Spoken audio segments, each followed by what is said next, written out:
Càmbar si diine sur ITV. bismillahi rahmaani rahim.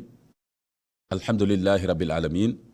wasalaatu wasalaamu ala almabuusi rahmatan lil alamin muhammadin al amin wa ala alihi wa sahbihi ajmain.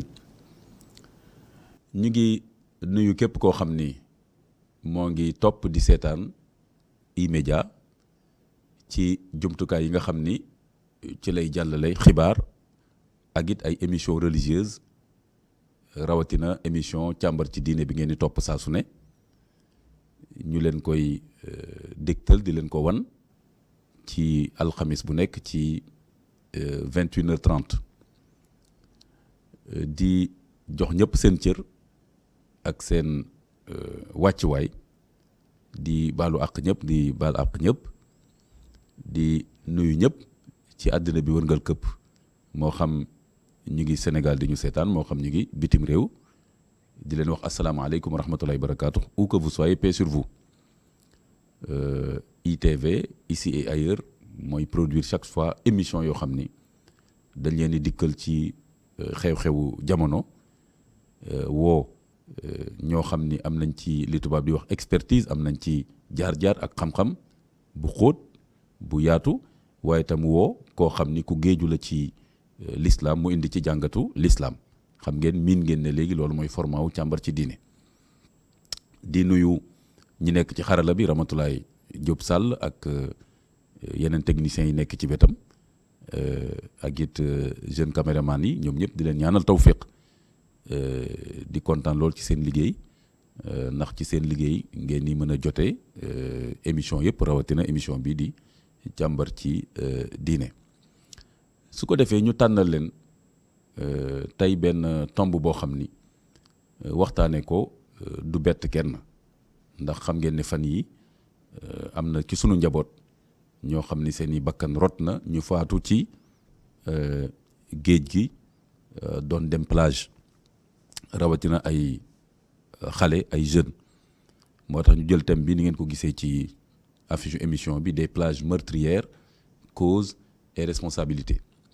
kon ay plage yoo xam ni ay bakkan ñu ngi fay rot ñu jéem ko jàngat ba seet lan moo ko sabab luñ ci mën a xam ñu xamle ko waaye seet tamit responsabilité yi ku nekk lan moo ci sa cër ngir ñu mën a saafara lii nga xam ni fléau la lii nga xam ni wax dëgg yàlla musiba la bu laal réew mi yëpp te nag day nekk loo xam day dellu si rawatina saa su ne bu vacances yi tàmbalee.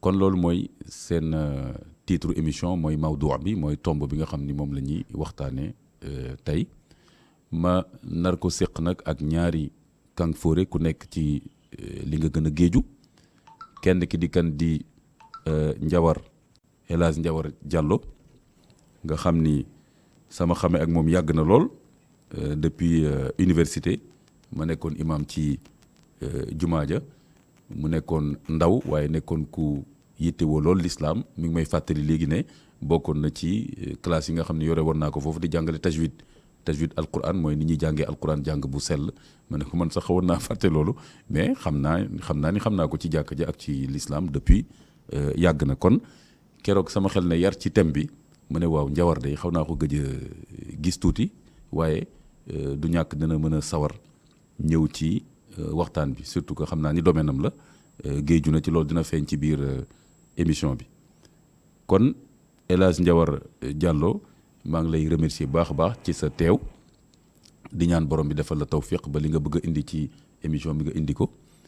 beneen invité bi kan la mooy imam Papa Birama Sarr nga xam ni moom imam ratib la ci masjidu Comico série 4 fële ci yëmbal dina jiite tam ci Bel Air nekkoon koo xam ni am na jaar-jaar ci armée doon aussi pratiquer sport donc domaine secteur activité boobu di sport ak jeunesse xam na ci lu bare bari ba pare nag am background ci wàllu l'islam jàng l'islam danañ ci gën a ñëw moom dinañu indi lit nan lañ mën a jàngatee ci wàllu l'islam musiba bi nga xam ne mooy mbiru les plages meurtrières.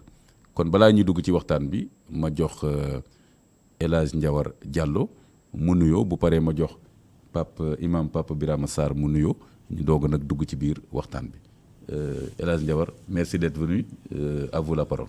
merci imam. asalaamaaleykum wa rahmatullah. waaleykum salaam wa barakatu. ñu ngi nuyu imam Kanté animateur di nuyu imam Sarr bi ñëw fii tey pour wax islam di nuyu techniciens yi nekk ci émission bi di nuyu tamit sénégalais yi ñuy seetaan. di ñaan yàlla subhaanahu wa taala li ñu fi wax am njëriñ.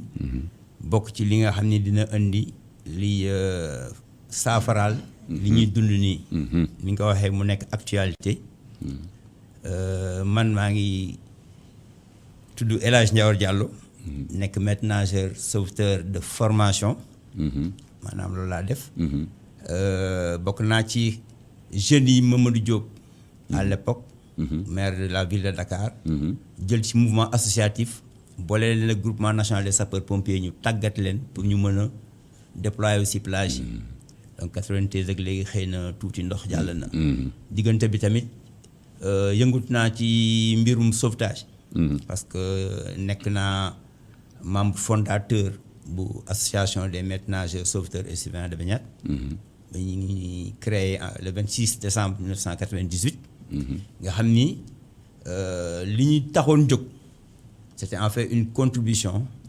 auprès des pouvoirs publics maanaam état bi ak pouvoir décentralisé yi maanaam collectivité locale jamono.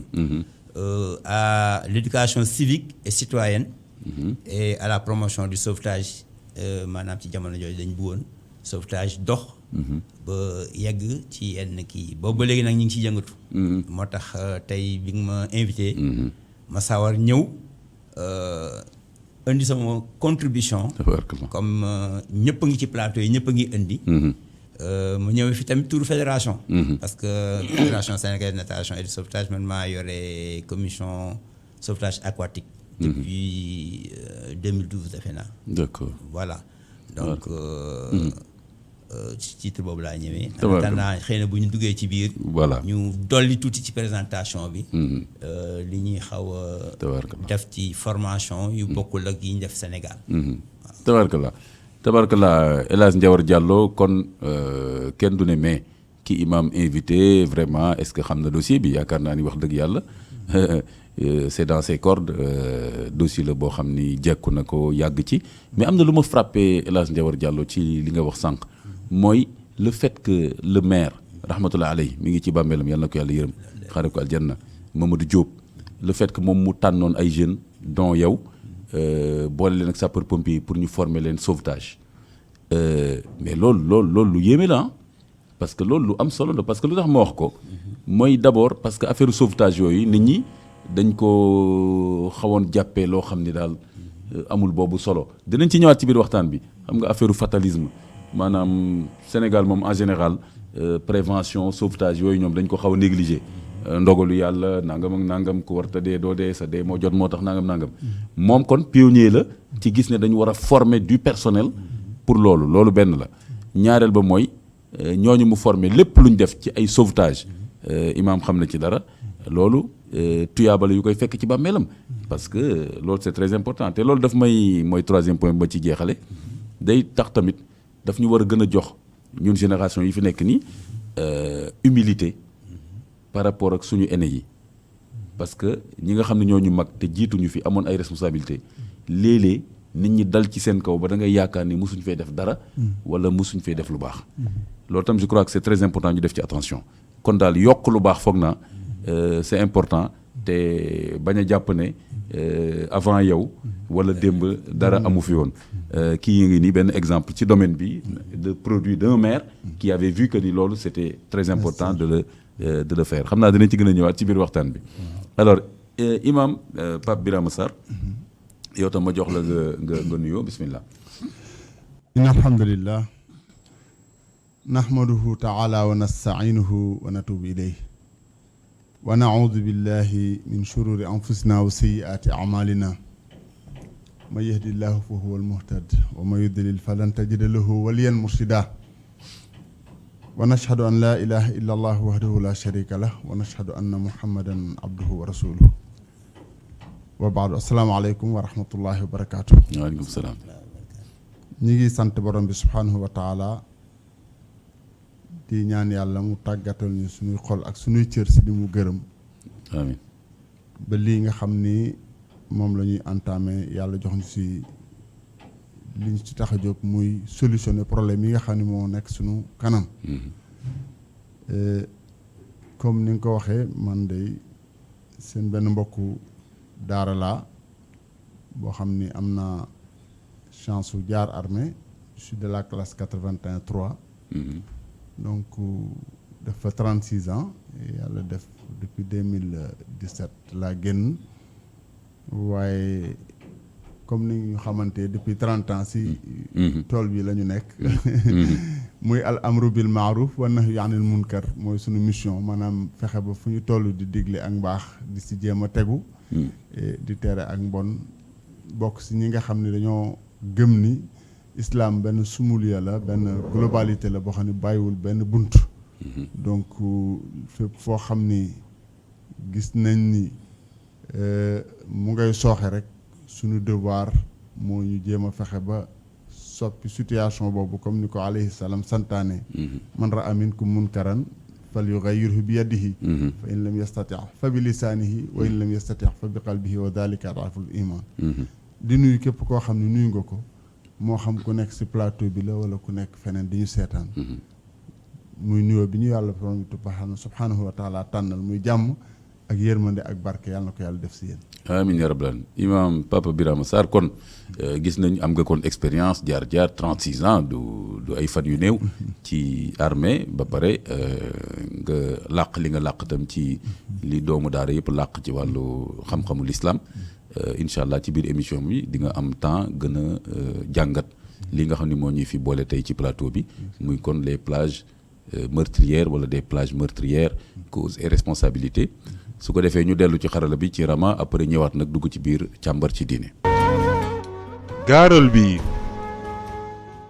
alhamdulilahi rabbil alamin kon mbokk yi ni ngeen ko déggee seen émission càmbar ci diine mi ngi noonu des plages meurtrières ay plages yoo xam ni bakkan yaa ngi fay rot est-ce que guléet la déedéet est-ce que dafa gën a bari ren te vacances yi jeexagul loolu danañ ko laaj ñi nga xam ne seen xam-xam ci la màcc waaye surtout nag jàngat sabab yi parce que loo xam ni da nga koo bëgg a saafara da ngay xam sabab yi lan la fan la bàyyeekoo naka la tëddee waaye itam xam responsabilité yi ku nekk si ñun ci réew mi lan mooy sa cër ci solution yi nga xam ne buñ ko indee saafara mën na am ci musiba bii nañ ko tuddee carrément musiba effectivement c'est un drame social national lii nga xam ni mooy les noyades mooy li nga xam ni rawatina xale yi nga xam ni ñoom ëllëg ñoo war a yore réew mi ba pare dem di faatu ci plage yi kon loolu la ñuy waxtaanee su ko defee El Hadj Ndiawar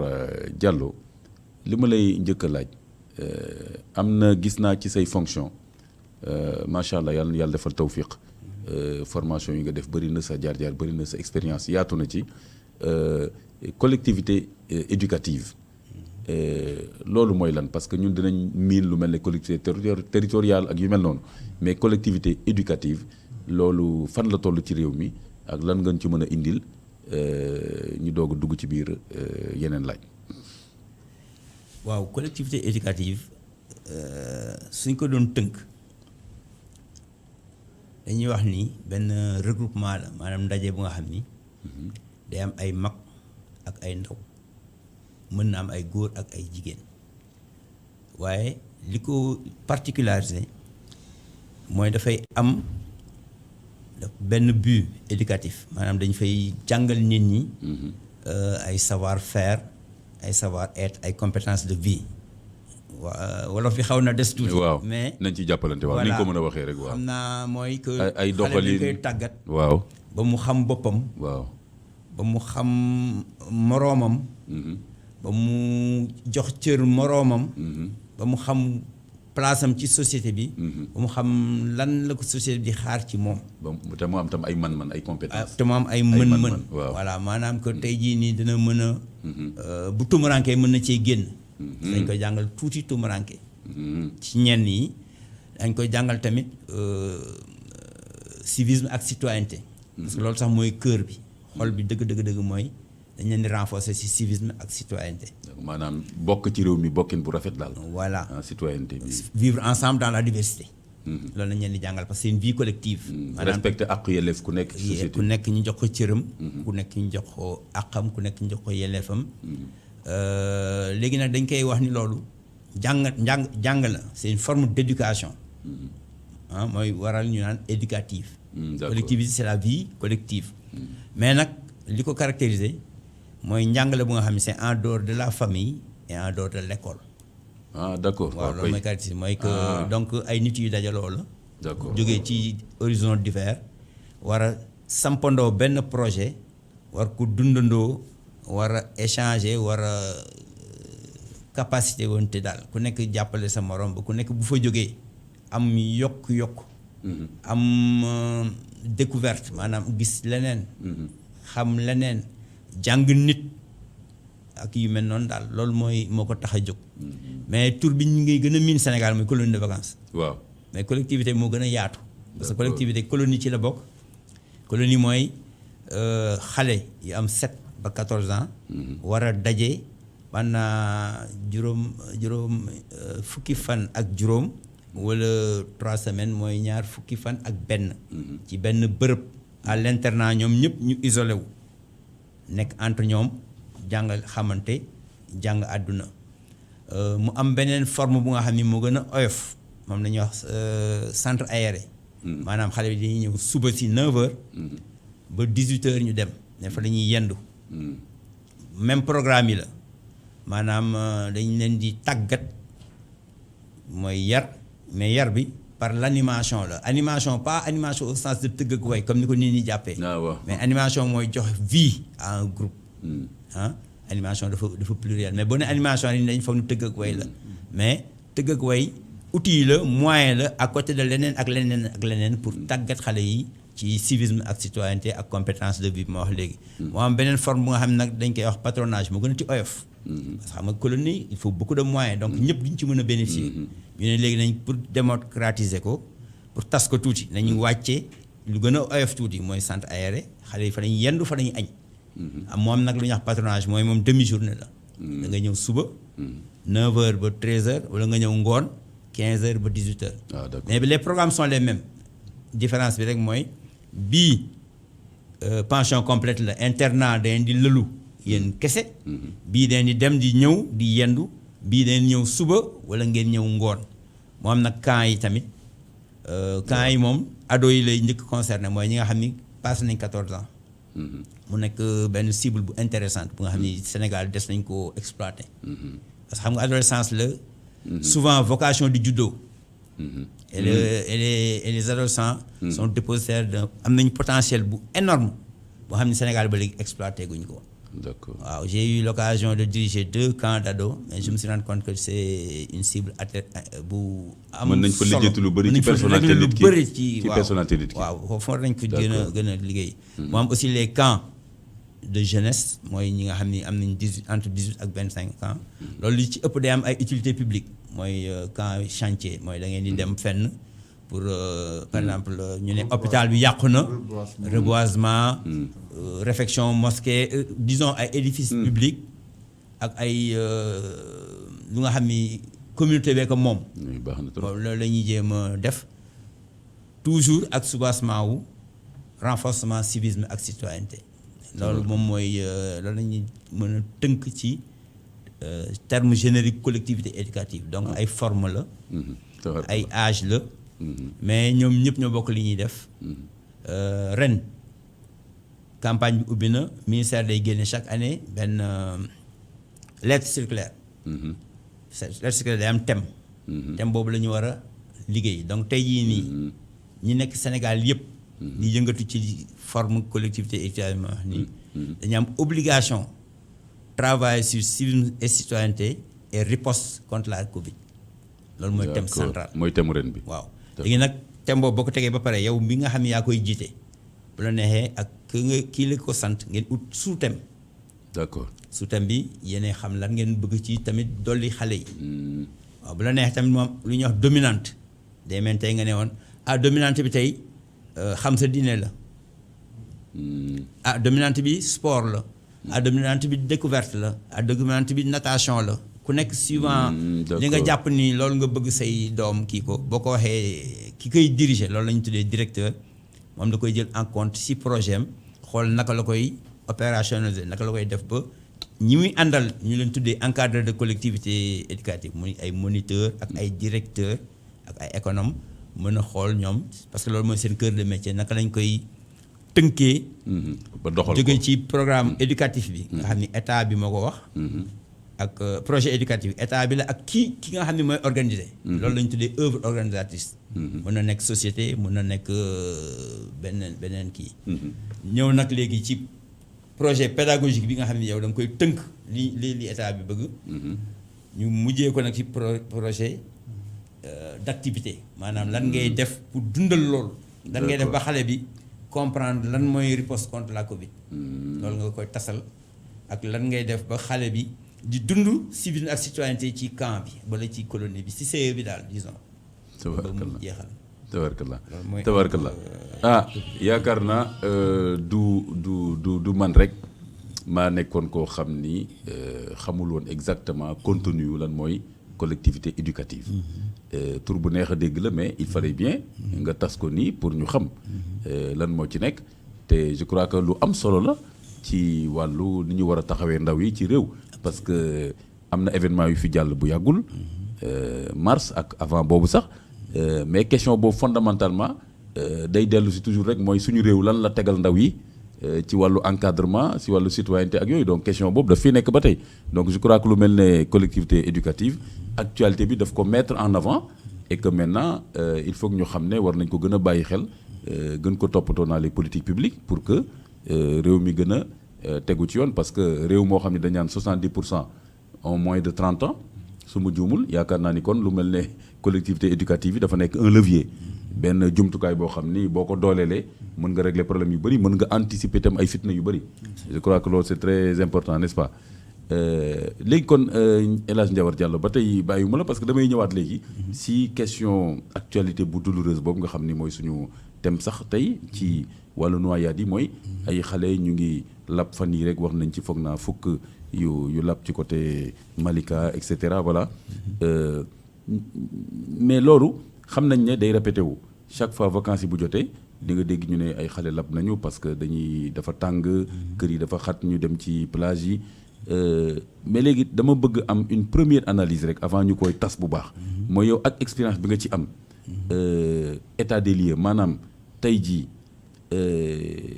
phénomène labu xale yooyu ci plage yi gisal xool ni ma ko intitulé sax des plages meurtrières est-ce que yow déjà di nga nangu ne ce sont les plages qui sont meurtrières wala leneen la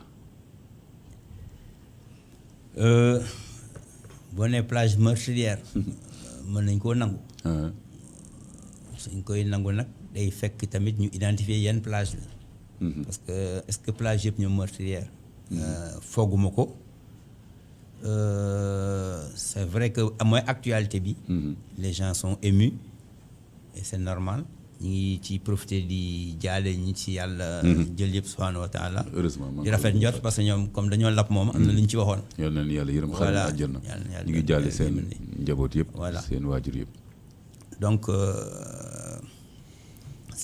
plage yi nga xam ni fi mu nekk nii ñëw fi gën a mën a indil problème sangukat yi mooy li ñuy wax Grande Côte Grande Côte bi mooy boo jógee Yoff ba Saint-Louis mais pour région de Dakar moo ci ëpp nit yuy dem ci géej gi parce que xëy na moo ci gën a jege géej gi parce que en dehors de Dakar xëy na Mboro jege na Mboro am na les gens sont focalisés mais Malika Mboro am na ñetti taalibe yu fa lab ñett ou ñeent waaw ci même waaw ci période bi même période bi effectivement waaw parce que ñoom ñëpp ñoo bokk configuration loolu moo waral donc lab yi nekk foofu lan mooy problème bi en réalité problème bi mooy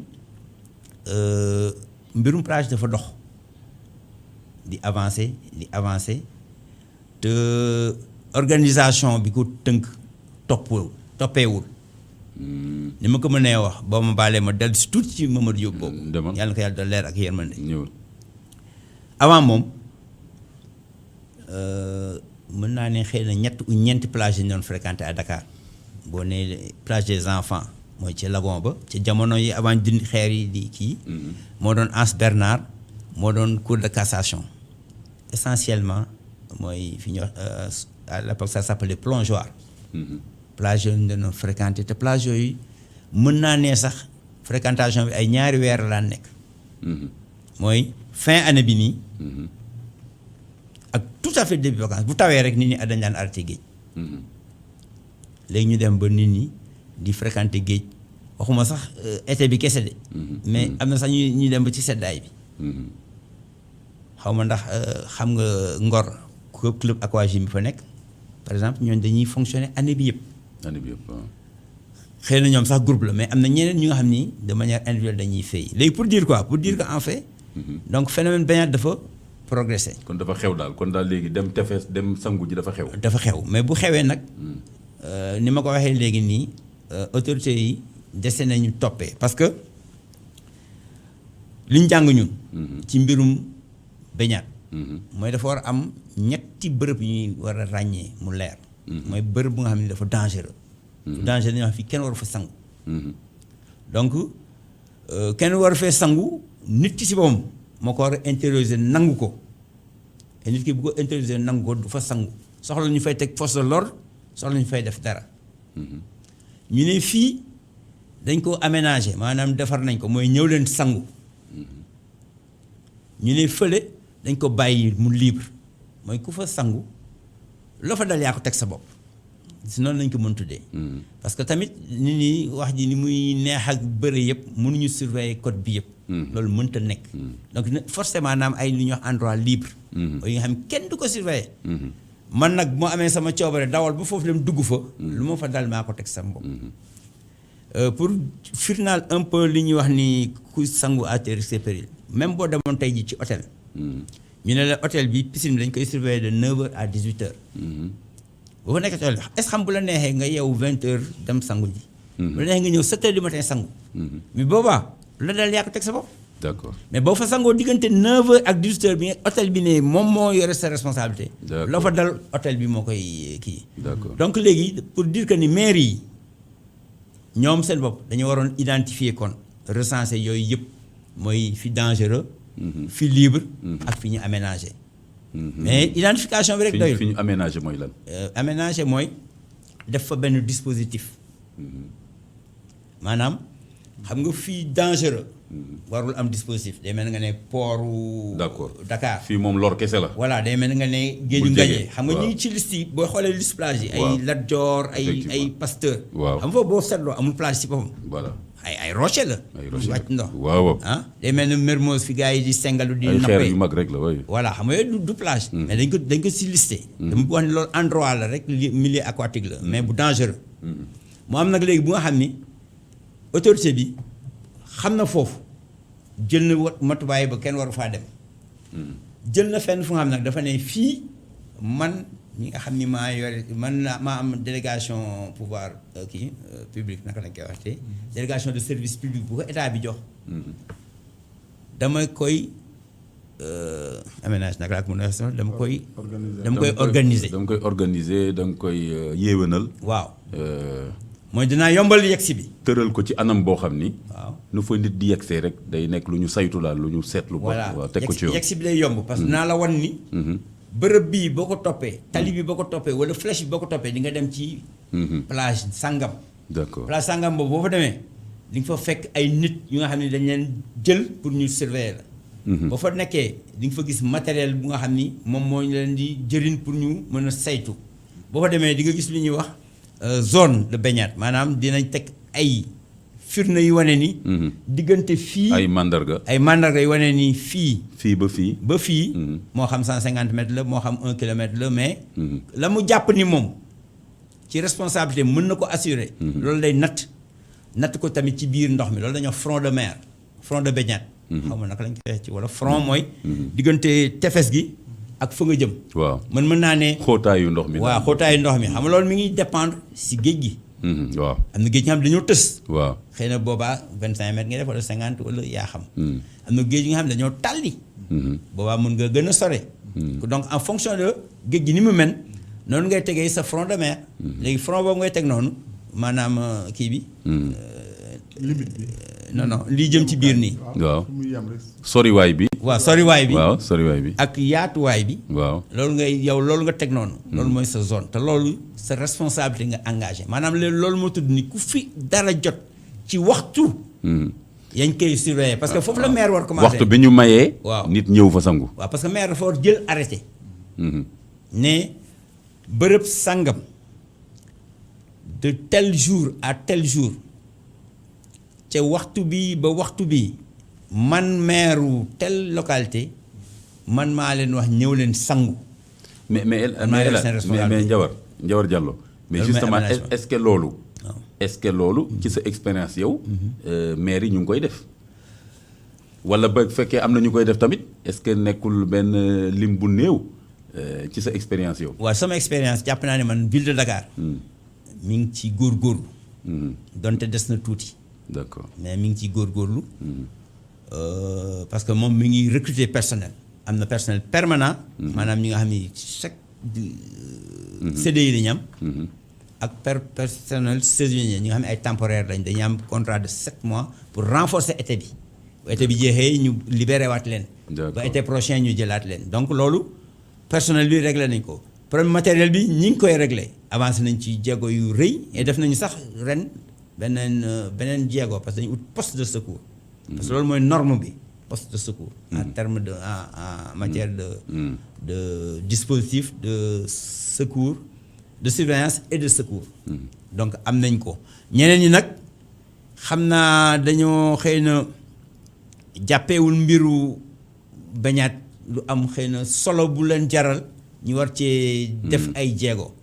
xam naa ni Ndar tamit daañu góorgóorlu ci mois d'août bi nga xam ne dina bëri ay vacanciers. seen tradition fête boobu. ñu jël ay xale mais pour benn mois ou 2 mois lay nekk. d'accord waaw loolu daal moom si sama expérience jot naa ko gis. mais kon mën nañu wax genre ni ñu war a saytoo. ak toppatoowee ak tëralee. mbiru sangu yi. ci tefes gi. loolu kon cëru maire yi la c'est une compétence transférée pour les mairies wala. bon transfert wala am na lu ci état bi am lu ci mairie bi am wala. waaw état xam nga moo yore sécurité moo yore li ñuy wax protection civile. waaw protection civile boo ko doon firi mooy devoir régalien mooy lii mooy. devoir mooy lan ci. wareef mooy wareefu. wareef état bi wareef. defe naa mooy gën dëgër warugar. wareefu état bi nguur gi. ci sàmm bakkanu doomu aadama yi ak bakkanu nit ñi seen dund seen bakkan. waaw ci catastrophe yi. waaw ak danger yi loolu wareef état bi la. loolu catastrophe ak danger dañ ciy boole beñaat. waaw noyade dafa nekk lu nga xam ni danger la. waaw donc catastrophe kon wareef état bi la mu. saytu ci ñëpp. ci la bokkee parce que loo xam ne mën nga ko def faatu ci. waaw léegi nag mu jël loolu. wareef boobu moom laa wax léegi nii délégué ko. délégué ko maire yi. donc maire yi ci zone bi nga xam ni 300 mètres lay nekk. c'est-à-dire que boo jëlee tefes. tefes gi ba ci biir ba ci waaw 300 mètres. ñetti téeméeri mètres ci kanam. ci biir ci soriwaay ci biir. waaw d'accord loolu responsabilité maire la. d'accord ci kaw nag. mooy comme ñi nappeek yooyu. dootul responsabilité bi. loolu la ñuy wax plage bi mi ngi yem si 300 mètres yi. léegi mooy li ma doon expliquer léegi zone bi nag maire bu nekk am nga loolu xam nga. mais ku nekk da nga naan man de 300 mètres bëri na. donc naa jëli sama nit yi ma formé naa leen wax ni ñu indi sama responsabilité ba 200 mètres. su fekkee ni sama plage yaatu loolu laa attan quoi. loolu laa mën a saytu. loolu laa gën a mën a. assurer que lële parce que responsabilité la. waaw. xam nga ñun Sénégal dañu amul culture da ngay sombi loo mën a naan waaw dañu amul culture plainte mais bu doon Europe nit bu labee ci yenn plage yi waaw ci yenn conditions yi da ngay porter plainte te loolu moo tax tamit seen dispositif di avancé. waaw ñun tax suñu dispositif avancé wul mooy plainte amul. waaw impunité fatalisme danañ ci ñëwaat ci biir waxtaan. mais fekkoon ne nit lap na. commencé nga laal déjà ci plage bu nga xam ni. voilà normalement dafa war am dispositif. parce que mooy li may aménagement dispositif la booy teg. waaw. bu nga xam ni pour assurer surveillance bi ak secours la. donc day am benn dimension nga xam ne nit la. mooy ñu nga xam ne dañ koo jàng. mën ko benn dimension bi matériel la war nga am matériel de surveillance d'alerte jumtukaay yi nga soxla jumtu yi mooy soufflet yi mooy jumelle yi mooy talkie-walkie yi yooyu ay jumtukaay la nga xam ni jumtukaayu alerte la di nga war a am jumtukaay intervention maanaam bu dara amee looy demee war nga am ay bouée war nga am ay zodiac war nga am ay filin ak yu mel noonu mu am jumtukaay boo xam ni pour rechercher la maanaam bu kenn réeroon war na am masque palmipède ñu mën ko xool ba pare am jumtukaay boo xam ni pour bu nit ki génnee parce que problème la aussi ñu bëri parfois dañ leen génne du ñu dee mais seen prise en charge moom mooy ñu ngi faatoo ci bañ leen génnee ak ba bañ leen di dimbali daal voilà foofu la ñuy faatoo waaw moo tax ma wax nag dispositif bi dafa war a sax génn plage bi parce que day dem ba ci poste bi mais bu jógee poste ba war na am lu ñuy wax tamit prise en charge maanaam gestion pré-hospitalière mooy balaa ngay yegg hôpital dañu war continuer de la jël en charge soo ma mayee ma jox la exemple drame bi fi amoon en 93 à Ngor xam nga ne yéen a ngi koy fàttaliku mooy gaal ba xale yi doon dem sortie c'était le 19 juin exactement samedi 19 juin 1993 il y a eu un drame à Ngor on l'avait appelé le drame de Ngor à l'époque quoi c'est-à-dire que c'est benn gaal bu doon yóbbu ay scolaire en sortie sur l'île après mu am ay problème suux bañ ca ay juróom-ñett daal xëy na ñoo ca jot a faatoog yu mel noonu mais pour lu tax ma évoqué ko bu wax ni am na ñi nga xam ni bañ leen génnee ñu ngi dund waaw waaye bañ leen di yóbbu ni ñeen yóbboo rupture prise en charge parce que boo commencé di assister ku lab waratoo taxaw boo nga jox ko spécialiste bi d'accord donc boo taxawee si diggante bi rek dara mun nañ ci fekk léegi nag moo tax ma ne dispositif bi ensemble boobu yëpp la c'est ça dafa war a nekk ci matériel yooyu nga wax noonu dafa war am matériel donc de réanimation mooy ñi nga xam ni moom ngay oxygène di nga koy jox bu gaañoo noo koy fajee bu amee yenn kii noo koy téye daal ba nga xam ni que ñuy wax secours spécialisé ñëw na nga jébal ko parce que yow mi nekk foofu sa liggéey mooy maintenir le souffle de la vie maanaam yow d'accord fonction vitale yi ngay bañ ñu rot da nga koy téye da ngay jàppandi en attendant secours bi ñëw secours bi ñëwee nag moom it daf ko war a yóbbu parce que yow bilan bi ngay def boobu bilan primaire daf ko yóbbu en milieu hospitalier ñu def fa bilan secondaire bu nga xam ne moom mbiru médical la mais bii moom looy laal ak looy gis ngay intervenir d'accord bëri nag moom ay d'accord ay xóotal la ci ak kii naa d'accord waaw d'accord tabarkalla foog naa ni jàng nañ fi lu bëree bëri gis nga kon affaire bi simple wul ni ñu koy faral di waxee moo tax dafa laaj daal ñu bàyyi borom xam-xam yi ñuy wax ci dossier yi bu ko defee nit ñi am information bu leer doogu mën a wax mais sinon tey jii sénégalais boo jox mu ne la waaye kii moo deful lii nii la waroon demee te yàlla xam na ni lu xóot la lu complexe la imam Pape Birama Sarr léegi damay ñëw ci yow lan moo lëkkalee lii ak l'islam parce que xam nga ñu ngi wax affaire ay bakkan yu rot rawatina ay jeunes yoo xam ne dañuy dem ci tefes ba léegi moo tax bokk na ci li ma lay laaj l'islam ban place la jox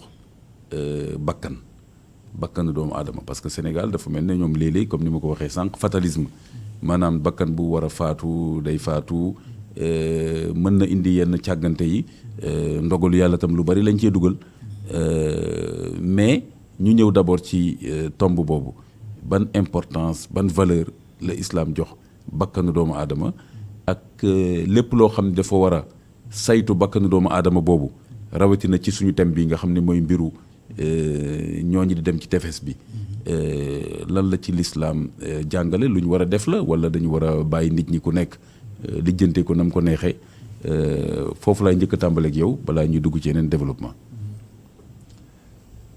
alhamdulillahi rabbil alamin allahumma la ilma lana illa ma allamtana innaka anta al alimul hakim ñu ngi rafetlu bu baax a baax sunu mbokk mi Diallo si ni mu traité li nga xam ni mooy responsabilité collectivité bi en général bari na bunt yu mu ubbi mooy li ñu waxoon sa départ ba rek fas albihi xabira alxuraan dani lu nekk rek laaj ko ki ko xam alhamdulilah Oustaz Imam Kanté mbir mi yëpp day dellu siwaat ci responsabilité ndax islam dafa fonk responsabilité yan saa salaam moo tax daf ñuy bàyyiloo xel ñaar ñooñu muy kóoluteef ak responsabilité bu ne kullukum raa'in wa kullu raa'in mas'ulun an ra'iyatihi dafa am lu muy tekki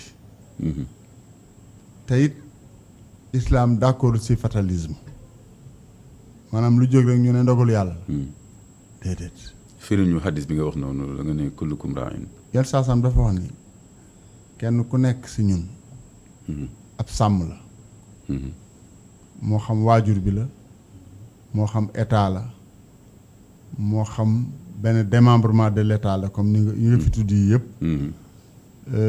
moo xam sax la personne en question parce que alxuraan dani wala tulqu bi aydikum ila tahluka nit waroo sàggan bay rey sa bopp waroo dugal sa bopp si lu lay gaañ kon islam jàngale na prévention moom islam da koo jàngale de sorte que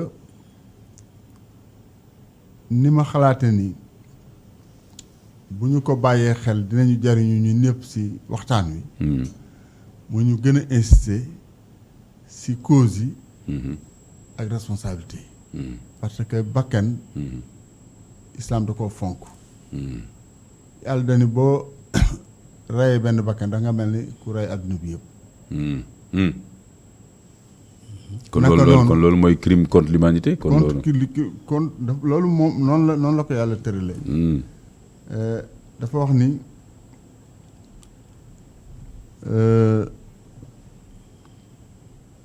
nañu fexe ba sàmm li nga xam ne moom mooy roo ndax dafa sacré bakkan dafa sacré ba tax nag boo reyee benn bakkan da nga mel ni ku rey àdduna bi yëpp waaye noonu it la defee le contraire boo defee matuwaay yi nga war a jël ba bakkan mucc da ngaa mel ni ku dundal àdduna bi yëpp fakannama qatala naas jamia wa man ahyaha fakannama ahya naas jamia kon oustaz mais kon loolu am na solo loolu day dugg kon sauvetage dafay dugg ci aaya boobu parce que da nga ne loo def pour muccal bakkan waaw loo kon kenn war woon raw jullit yi ci xam-xamu sauvetage xoolal lii rek bu ma dellu siwaatee si ni ma libale woon thème bi cey bay ñun dañoo bàyyi suñu loxo si yu bëree bëri ci lépp kay parce que yu bëree bëri dañ koy jël à la légère te islam surtout damay insister sur la responsabilité fukki nit yu génn àdduna te kenn déggul benn sanction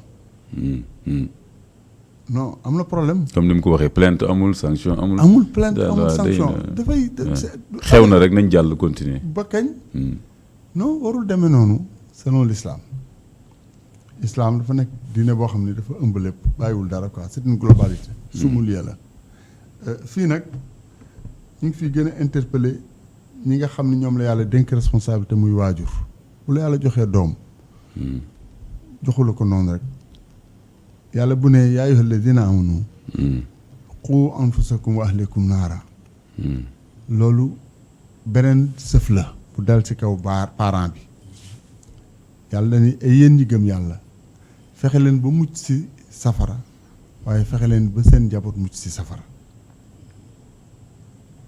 mucc ci safara nag pour mu mën a am il faut ñu préparer xale boobu war a dem géej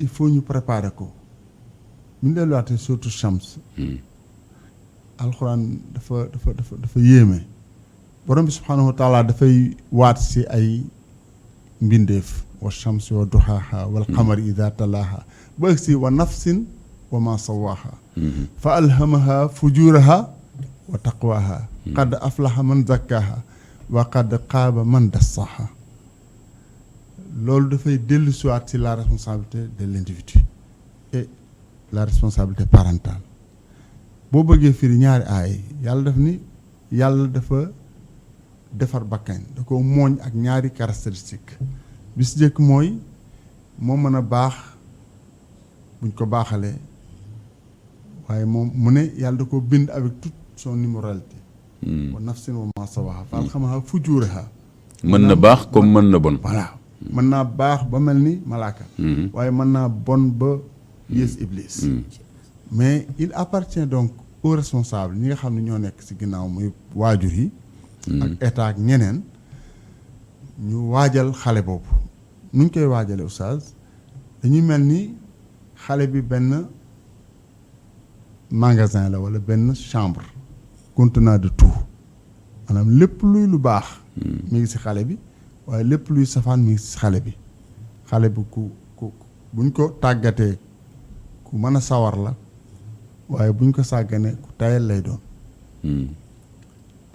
ku mën a wax dëgg lay doon mais buñ ko sàgganee ku mën a wax safaan lay doon ku intelligent la mais buñ ko sàgganee dafay nekk ainsi de suite donc nii la ñuy préparer xale bi pour mu am le sens de la responsabilité parce que tout revient sur la responsabilité bu ko defee finish kii nga xam ni moom la ñu war a aar ba mu war a mucc si yii am fii dina nekk xale boo xam ni zakki lay doon maanaam xale bu ñaw lay doon bu muus lay doon xale bu ñu préparer la physiquement intellectuellement et moralement moo tax yàlla borom bi subhanahu wa taala ni ñu woon wa aiddu lahum mastata'tum min quwwa maa ngi dellu si sport bi nga xam ne mooy en général dugal xale yi maanaam li yóbbu xale yi si plage yi mooy soit dañuy dem sport seeni moroom la yóbbale et cetera donc maa ngi wax si cause yi nga xam ne léegi gars moom dañuy dem foofu pour féexlu rek demuñ fa tax pour sport non parfois sa mbaxloo rek dem fa noonu parfois parce que bu may détecter les causes daf see bokk si am na ñoo xam ni li leen di yóbbu en général seen kër la ñuy toog jàpp seen yàmbur seen papa liggéey na seen yaay liggéey na seen benn camarade moo fay jaar par influence yóbbu leen à la plage donc demuñu woon sax intentionnellement pour se baigner waaw mais avec l'influence des amis des camarades ñu mujj dugg si li nga xam ni moom mooy ndox mi ba la leen di dal mais bu fekkoonte ne également papaam waajaloon na ko yaayam waajaloon na ko comme ni may wax ci chambre boobu di génne lu bon di sànni même bu ay xaritam ñëwee même bu ay dana xam lu mu leen di tontu te du leen topp voilà yooyu yëpp nga kon foofu laay jëm maanaam il faut ñu dellu si waat ci essentiel bi mooy préparer suñu njaboot gi sur le sens de la responsabilité lu jafeñ la nag ndax dëkk bi bu kenn defar fukk a ngi yàq mais bu ñu dellu si waatee ci jàngale alayhi salaam dellu si waat responsabilité dina wàññi yu bare bari oustaz bala ma romb foofu damay ñëw si ni bari na tey lu ñuy bàyyi muy jàll ñàkk xam suñu sens de responsabilité la te yàlla daf ni inna allaha la yughayyiru ma bi qawmin hatta yughayyiru ma bi anfusihim génération yi ni ñu ñëwee di soppeeku seeni moroom leen di soppi mais ñun aussi ñi nga xam ne ñun ñoo am le devoir d'éduquer le devoir d'orienter le devoir de protéger bu ñu ko xamulee ñun dara du mën a soppeeku mais comme li fi mbokk mi kon est-ce que fi mu nekk ni jullit yi dañoo ñàkk a xam ne responsabilité l'islam nee na sunu borom daf leen koy laaj wala dañ koo xam ba pare sàggane ko wala dañ koo xam bëgg koo def mais amul jumtukaay yiñ ko war a defee pour yow fan nga koy dugal foofu wala yooyu yëpp ànd oustaz ni nga ko waxee xam nga ni lépp ànd maanaam da ngay gis koo xam ni ku mel ni Imam Makhtar Kanté la góorgóorlu na ba ab ruqam ñam fa nekkal préparé na leen en conséquence mais parce que dama si dund benn expérience sama benn xarit bu baax bu góorgóorlu si diine doomam année bi mu amee xaw ma BFEM wala bac moom sax fekk ko fi dafa fekkoon mu dem Màkka si la ko ay moroomam ñëw rek dama ko dund moo tax moom sax mu ngi toogoon añ ba pare di noppalu ay moromam ñëw jël ko yóbbu à la plage malheureusement c'est la yem ndeysaan xam nga yooyu psychologiquement balaa génn si boppu couple boobu day te ñu góorgóorlu seen doom lañ moo tax c'est kon yooyu yëpp difficile yooyu la c'est difficile ñett yëpp a daje kon li ñu si mën a dimbali mooy ñu jéem a reprendre les responsabilités waajur bi jéem a taxaw ba góorgóorlu si doom ji mais aussi état wala ay démembrement ma xam moo xam municipalité moo xam mais lépp loo xam ne ñoo jëm sur la protection des plages ñu mën a wax naa ko big rek si ko ma doon waxtaanal ni ñu góorgóorlu bu Covid bi bi ñu nee nañu yem fii nit ñi dañ faa yem bi ñu nee nañu tëdd waxtu nit ñi dañ faa yem bu bien vrai que dégg naa sax nga naan nañ jéem a def ay mesures barrières plage yi yaatu pour na plage yi aussi ah dégg naa ngeen ni plage yi yaatu na mais comme ay mesures barrières pour plage yi aussi genre comme yàlla des formes quoi waaw man damay déwaat rek si responsabilité comme yàlla def na alors plage yi mën nañoo limiter ni fii mooy zone interdite comment dis-je à la nage waaw fii zone aménagée fii zone aménagée la waaw fii zone dangereuse la ñu fexe ba fi nga xam ni mooy les zones interdites boo fa tegee 2 éléments de la police rek c'est déjà dissuasif kenn du fa taxawaalu 2 éléments rek par exemple foofu ñun suñu plage yi nga xam ni mooy côté Malika mais am na fa ay zones yoo xam ne bu ñu fa séenee ñaari auxiliaire de police rek kenn du fa taxawaalu ça suffit largement. mais imam ci doguma la ci biir loolu balaa may ñëwaat ci Njawar comme ça ñu duggaat bu baax encore ci causes yi ak responsabilités yi léegi ci jàngale l'islam parce que am na ñoo xam ne mën nañu am benn déggin ci jàngale l'islam mel na l'islam dafa dàq sport mel na l'islam dafa dàq féexlu loisir ah noppalu et cetera mel na l'islam dafa dàq tamit ñu bàyyi xale yi ñuy mën di génn di dem ci plage yi ak yooyu est-ce que loolu mooy sa déggin yow ci l'islam ak parce que est-ce que xale yi itam bu ñu leen bàyyee tout le temps rek kër ga diggante ñaari waxtu julli rek ah bu takkusaan jot nañ julli timis kii léegi bu leen dem fenn et cetera et cetera est-ce que yu mel noonu déggin boobu maa ko waxee noonu daal déggin bu tar boobu noonu ci l'islam maanaam nga xam ni dafa mel ni l'islam culte rek la jaamu yàlla jàng alquran et cetera est-ce que loolu mënul fatt xale bi ba nga xam ne xale boobu effectivement feeg waajuram mi ngi fi mu koy ragal fii lay toog jàpp jot mu jàpp julli et cetera bu waajur bu génnee rek mu daw dem tefes ba wala ay moromam ñëw ne ko tëbal kër gi jaar nee ñu dem lan mooy sa déggin ci wàll boobu tamit. waaw alhamdulilah ala kulli xaal islam dafay encourager épanouissement. xam nga comme ni nga ko xamee islam lépp ma dagan. xaw ma dara kay yéen nekk ci table fii yéen a xam tey. ba mu des man tey animateur la. ba mu des ay benn yéen lay déglu yum ñu tere. islam. li ñuy wax mu baax. maanaam principe islamique mooy lépp a dagan. lépp lañ autorisé ba mu des ay exception ay exception kon li ñu daganal moo gën a bari liñ tere.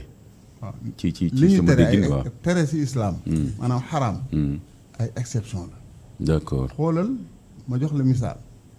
il existe combien de types de boissons. yaa ngi tàmbalee si ndox. yaa ngi tàmbalee si les boissons sucrées et cetera. lenn rek la islam tere si naan mooy lu lay mandiloo. wala naan yi ni mu bari. lu neexee naanal ba. lu ne. mais lenn rek la tere mooy lu lay mandiloo. lekkit la même chose. xoolal lekk yi ni mu baree. boo santee sow wala caa mën ngaa compter 1000. voilà plat ou fruits et cetera.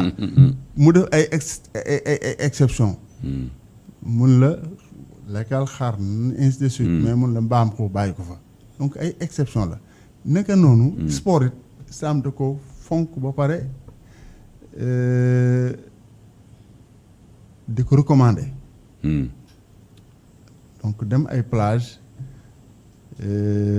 wala beneen type de sport bu mu mën di doon.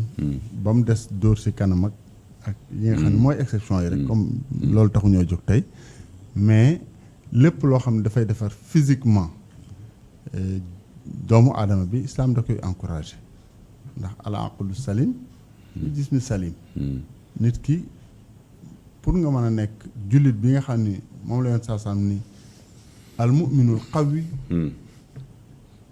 xayrun minal muminid daif maanaam jullit bi wér de façon physique et mentale moo gënal yàlla ki nga xam ne dafa day nelaw rek tëdd si kër gi nelaw ko yeew rek ku tayal ki dafa tayal lottu tële lottu tay xam nga yoon saasam bokk na si li mu doon xëy di ñaan di muslu mooy bokkoon na si tayal allahumma inni a'udhu bika minal jahlu wal kasal ainsi de suite tayal ignorance yooyu yoon saasam da si daan muslu kon jullit bi li ñuy séntu si moom mooy mu nekk ku sawar ku apte physiquement intellectuellement et moralement donc yooyu nag du yàq dara si julli gi woor gi et cetera nga nekk un sportif nga nekk te yoon saa sam daf doon Umar daf doon wax ni nañu jàngal suñu doom yi li nga xam ne moom mooy nage d'accord li ñu doon li mel ni fit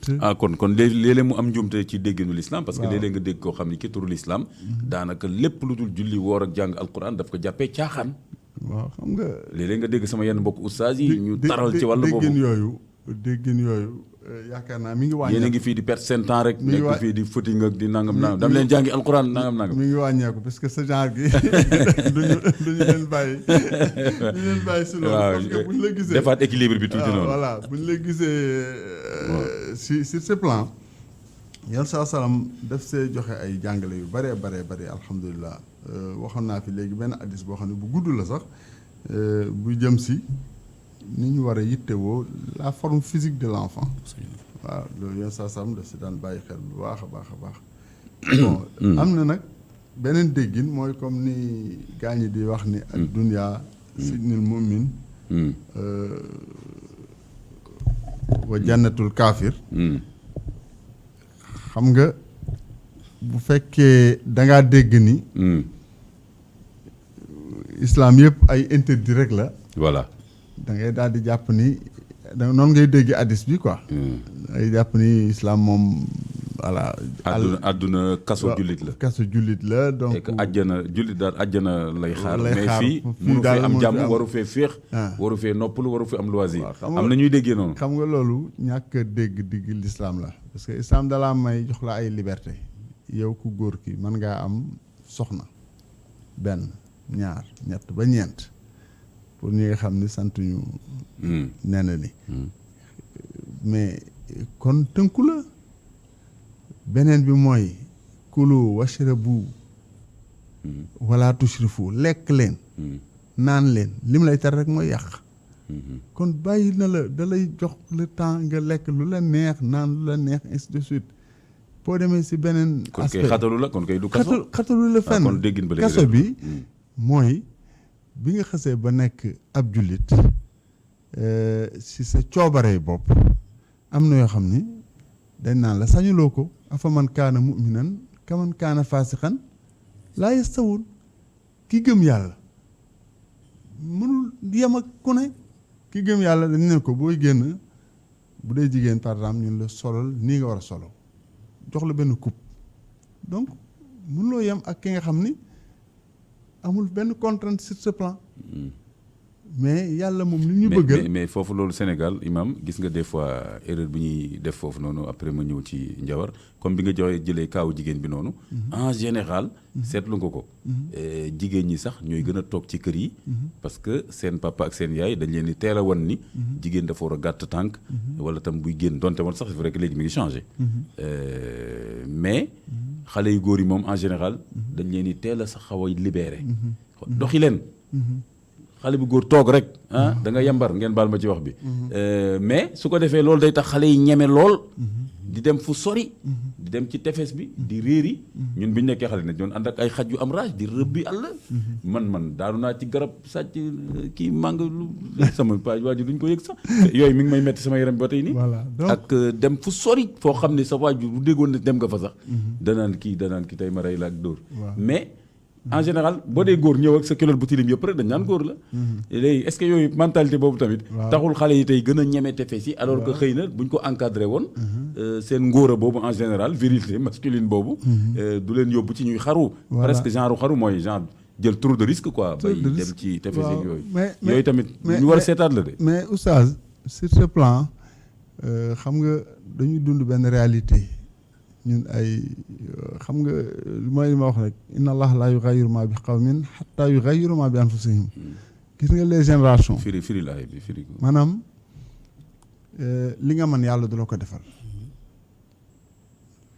noonu laa koy tënk. waaw mais loolu c'est important parce que fatalisme bi Sénégal dafa not li réew mi. li nga mën yàlla du la ko defal. waaw pour ma ñëw fii ñun li ñu mën tuuti lañ ciy def ba pare naan li ci def ñu ne ndogalu yàlla la. waaw xam nga par exemple damay dellu si waat rek toujours si la responsabilité de l'individu ça ñun dañoo mën a daw suñuy responsabilité bu ma dellu si waatee si yaru jigéen ak yaru góor mënuñoo yem parce que comme ni ma la waxee islam dafa yàgg fii am ay réalité islamique yoo xam ne dañ koy dund xam nga comme waqar na fii bu yóoti kun na boobu wala tabarrajna tabarrajul jaahiliyatul ula boobu dafay tënk waajur bu mel ni yow mu am benn yarin benn tarbiya boo xam ne da koy def ak doomam bu jigéen xam ne ku jigéen day gàttu tànk jigéen day gàttu làmmañ jigéen day ainsi de suite contrairement ak góor dañ naan ko yow mbaam sëf nga da ngaa war a dem da nga war a tàmm tumuranke da nga war a dem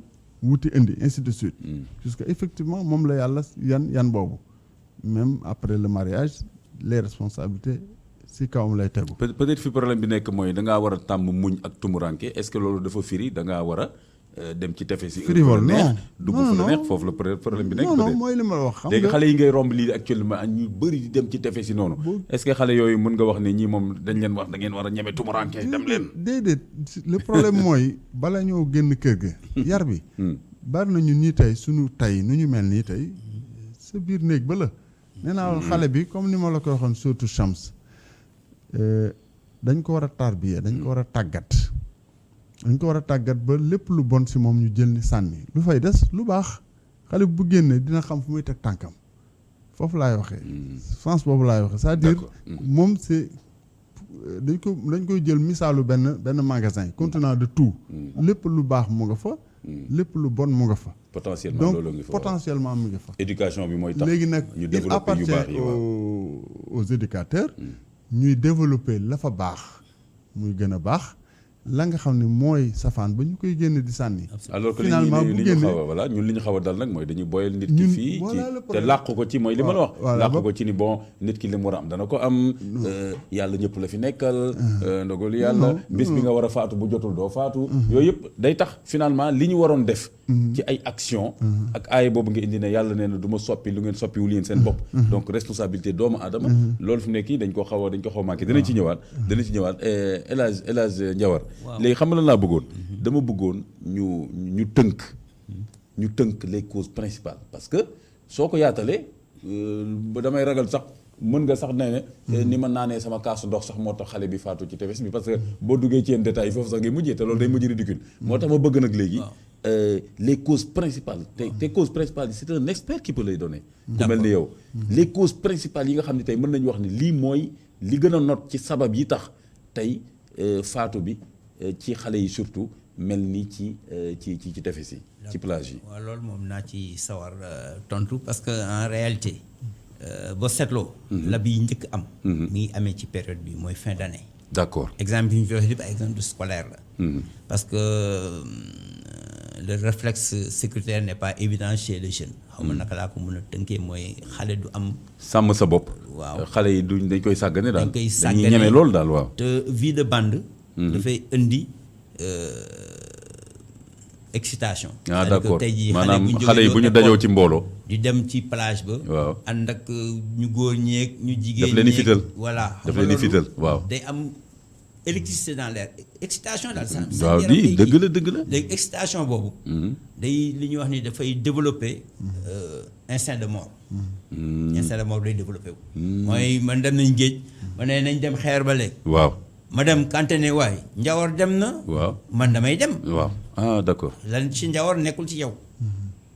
maanaam parce que lu tax ma jaar ma commencé. dañuy fitalante. voilà ba ñeme dee quoi ba voilà. ak dañuy. ñeme def loo xam ni dee mën na ci bàyyi ko waaw. dañuy def ay défis yu mel noonu. waaw di tëkkonte. voilà yu mel noonu.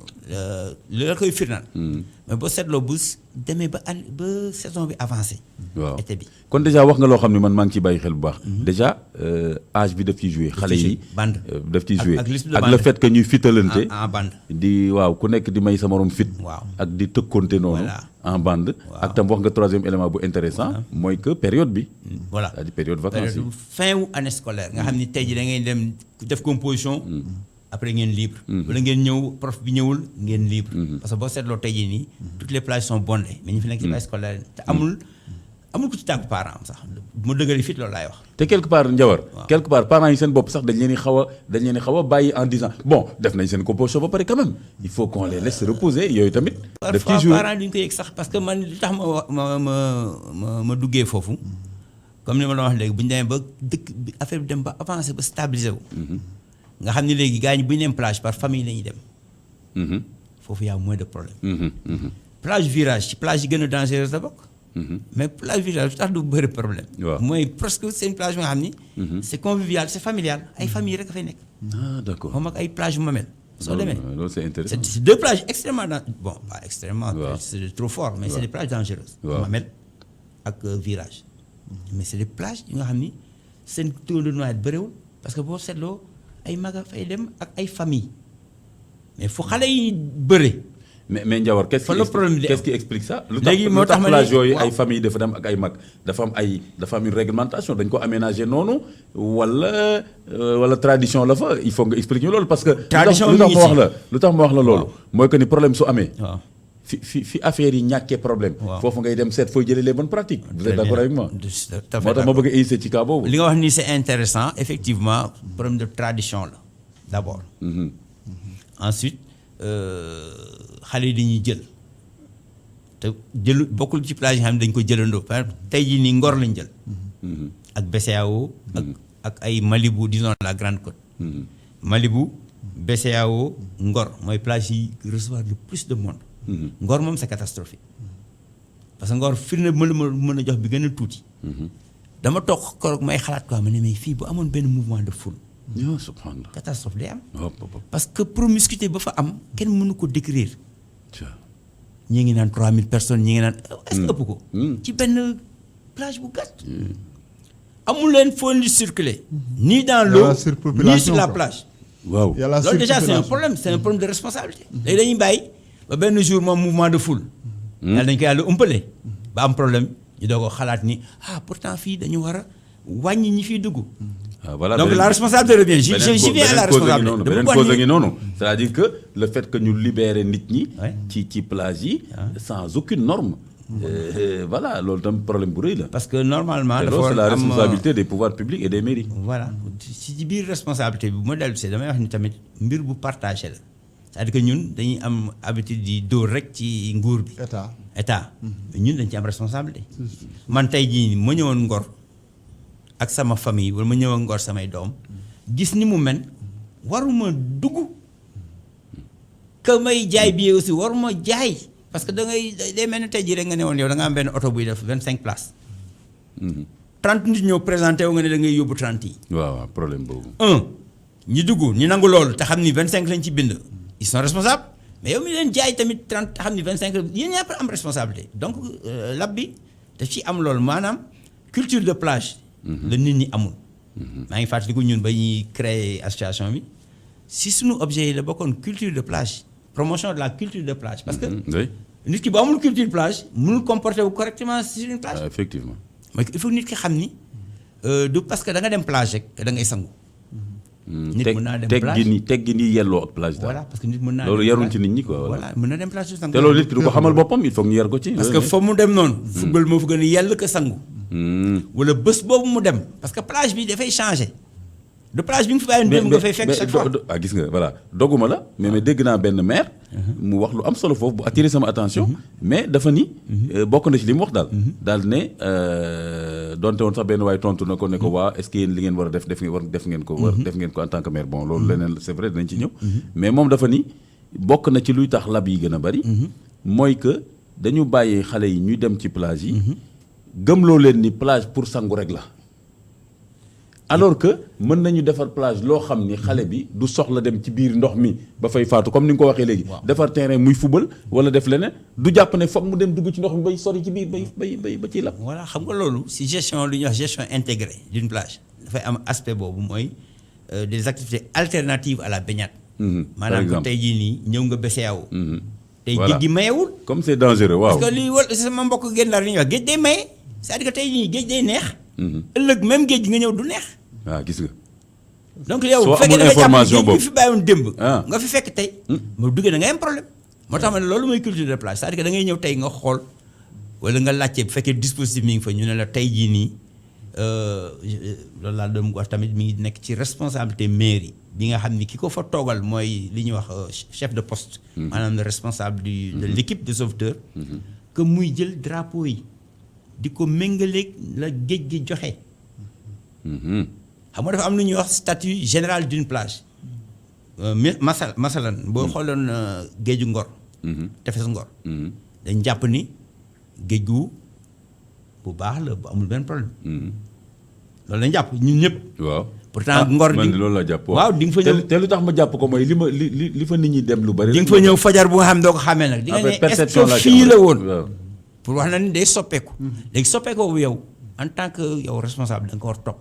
loolu mooy waral li ñuy wax la flamme mooy jeux yooyu ngay dégg ñu naan drapeau vert drapeau rouge drapeau orange maanaam vert moo tudd ni géej gi fi mu nekk nii. mën nañ fi sangu.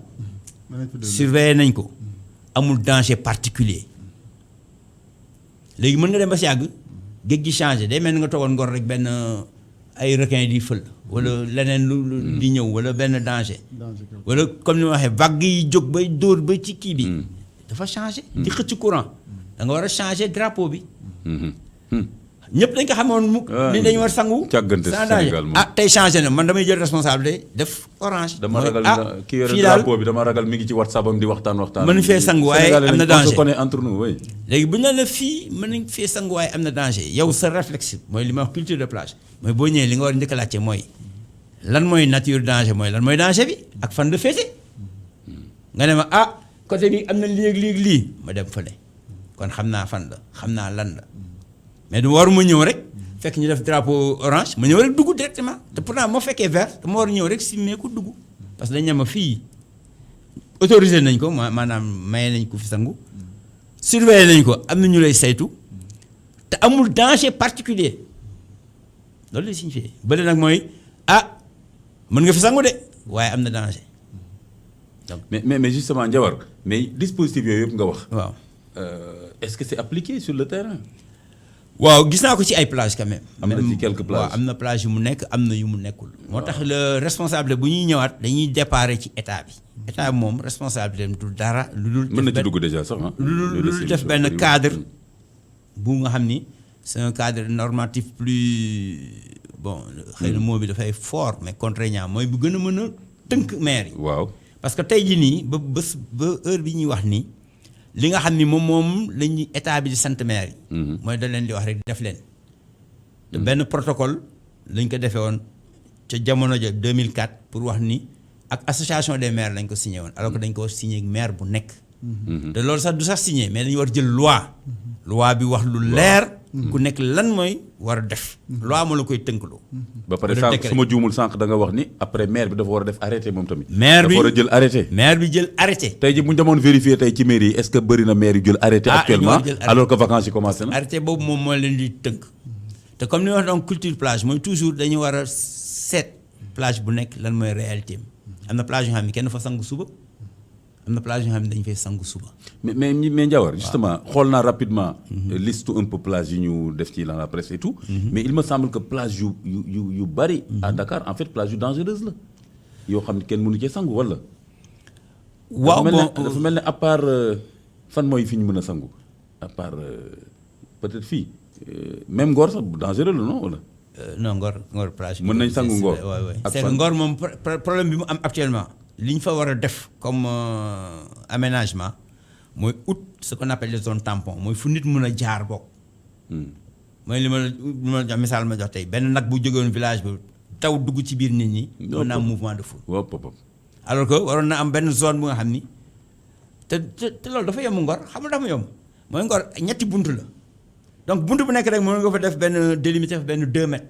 ne 2 mètres yi zone tampon la kenn du ko occupé. d'accord nit ñi mën ci bouger mën xool ci naka la ñuy duggee ci géej gi. nga def ko fële mais nga ñëw bàyyi nit ñi ñu compact comme ça déjà nit ñi dañuy yàgg si ndox mi heureusement. gis nga heureusement ba plage ba baaxee. parce que bu doon plage bu xawoon dangereux tuuti cas de noyade dina bëri parce que nit ñi pratiquement il passe li ñuy nekk si ndox mi dafa bëri te nit bu nekkee si ndox lu bëri da koy exposé à la noyade. day refroidir waaw bëri na ay facteurs yu mën a favoriser après noyade. mais yàlla def na sutura ba foofu kii na donc loolu war nañ ko xoolaat est-ce que dañuy continuer Ngor di jël nombre boobu muy jël 1 2 est-ce que ñun xam nga loolu mairie bi la moo ko war gérer. moo war ne bon léegi Ngor c'est dommage que daal yàlla nañ ci yàlla musal dañuy xaar scandale doog a jël mesure yooyu. mën nañu ne fii 1500 la ñu war jël wala 2000. voilà bu ñu yeggee 1000 ou 500 wala 2000 ñu arrêté. naufrage bateau le Joola bi mu jotee lañ waxoon ne la ñu réglé géej yëpp gi mais voilà fees na point à la ligne nga retourné. oui ñun tamit en tant que usager. mais Ndiawar suñu responsabilité mooy bu ñu ñëwee. Ndiawar xoolal Ndiawar s'il le faut. comme li ñuy def ci je pense Nigéria li ñuy def par exemple ci côté circulation bi quoi parallélisme des formes. par série. oto yi di circuler tellement embouteillage mais mën nañ def loolu par exemple xoolal soo daggee ticket. ñu ne la par exemple tu ne peux pas venir plus de 2 fois par exemple dans la semaine comme ça ñeneen mën a ñëw. mais par exemple la même personne qui vient tous les jours de 18h de 8h à 18h am keneen koo xam ne bu ñëwee ñu ne ko doo dugg mën na tax du ma dugg et cetera alors que suñ ko aménagé woon. nit ñi dinañ gën a compréhensible dinañ ne d'accord man quand même ñëw naa démb kon après demain laa mën a ñëwaat. et cetera yu mel noonu daal mooy organisation bi may wax xam nga nee naa la nit moom ni mu la gisee la lay. Oudé ni mu la gisee la lay ëwale. waaw Oudé ni mu la gisee la lay ëwale. dommage nit ñi boo leen tegalee organisation bu leer. topp ko su leerulee ñu def leen neex. donc léegi il appartient à qui recevoir. nga xam ne moom dafa am responsabilité muy le maire. mu ne sama plage bi li ñuy wax fréquence maximale instantanée maanaam nit yi fii nekkandoo li gën a bëreendoo en même temps. du dépasser 2000 personnes. mais nañ jëlal aj màkk bi par exemple. bu ñu yeggee 2000 on arrête. aj màkk bi suñu bàyyi woon jullit bu mu neex rek nga aj si. kon y aura beaucoup de monde. xam boobaa dina am ay espace mais il faut ñu réglementer. voilà mais bu ñu nee léegi tey dañuy dankalikoo mel ni kuy concours sax tey la gën a fees. ba yow doo gis suuf si. doo gis ndox mi. c'est ça loolu dangereux na loolu catastrophe la. léegi Ndiawar loolu war nañ cee jóg. voilà ñëwoon ñu ci yeneen léegi dama bëgg a xamal nit ñi kon li oustaz waxoon léegi nii géej mën nañ fa dem tàggat yaram. léegi mën nañ fa dem jël féexlu. et que loolu mi ngi dépendre ci géej gi li mu maye. su fekkee ni maye na sangu. ñu sangu bu mayee ñu sangu ñu bañ a sangu mais loolu encore une fois suñu responsabilité la ñun nit yi bu bokkul ak responsabilité maire bi nga xam ne dafay teg dispositif et dispositif dafa war a jàppale nit ñi pour ñu xàmmee ndax géej gi maye na wala mayewul mais peut tamit ñu jox nit ñi ay conseils fan ngeen war a sangoo léegi bu ñëwee kaawu problème dëgg cause bi fële fi ñuy wax Grande Côte bi mooy li ma junj léegi ci Ngor nit yi nekk ci plage yu autorisé yi dafa dépassé dafa saturé donc ñooñu mënuñu fa dem te ñoom nee nañ jàpp nañ war nañ dem plage léegi lan mooy solution solution mooy dañu war a identifier ay bërëb yi ci tane parce que ñoom ñëpp yamuñu yi moins dangereux voilà BCEAO bokkul ak Cambérène bokkul ak Malaka dina am ay différence yu ndaw ci biir foofu ñu teg fa nag benn dispositif bu dëgër bu nga xam ni matériel bu adéquat moo fay am matériel bu nga xam ni moom méngoog loolu